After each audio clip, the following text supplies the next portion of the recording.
ko Onnen ko makakewamti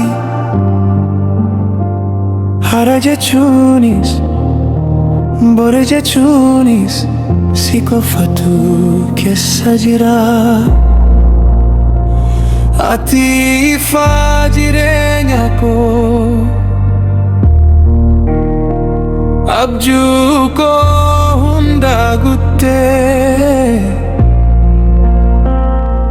jechi tokko qofa qaba si jaalladha dhugumaan guyyaa hunda si yaada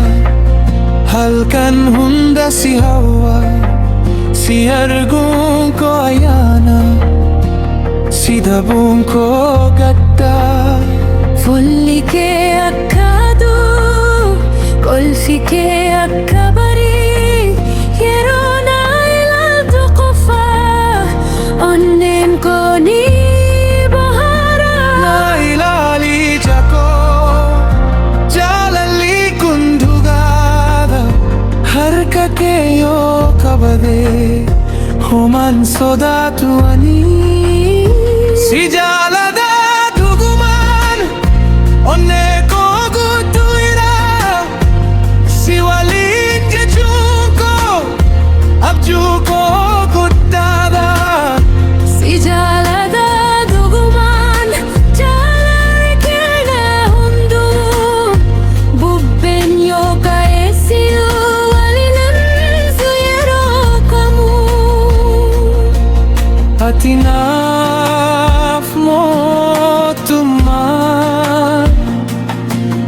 ani siif mootummaa jaalalli keenya keessa soba tokko hin jiru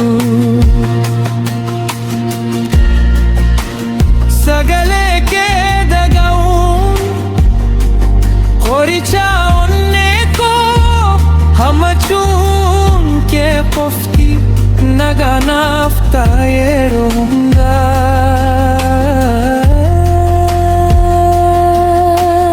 Daandiin keenya dheeraadha harka kee hin gadisu roobni yoo roobee iyyuu si wajjinan ce'a Guyyaan gaariinis guyyaan ulfaataanis ani si bira nan jira jaalalaan bara bara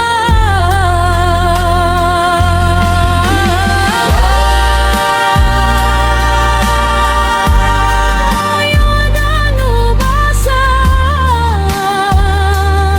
onneen koo si bira jira yoo fageenyi nu gargar baasee jaalalli keenya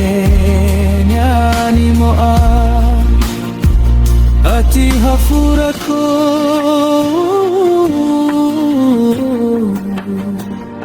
ati gammachuu koo waliin jechuun keenya kenna waaqaati si jaalladha dhugumaan jechuun koo hin jijjiiramu hara boor bara baraan si waliin nan jiraadha Si jaalladha dhugumaan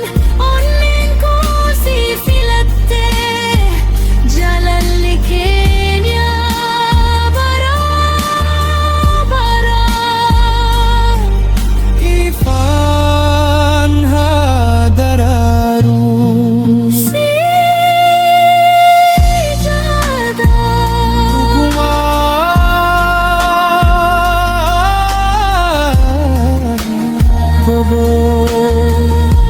Ati jaalala jireenya koo bara bara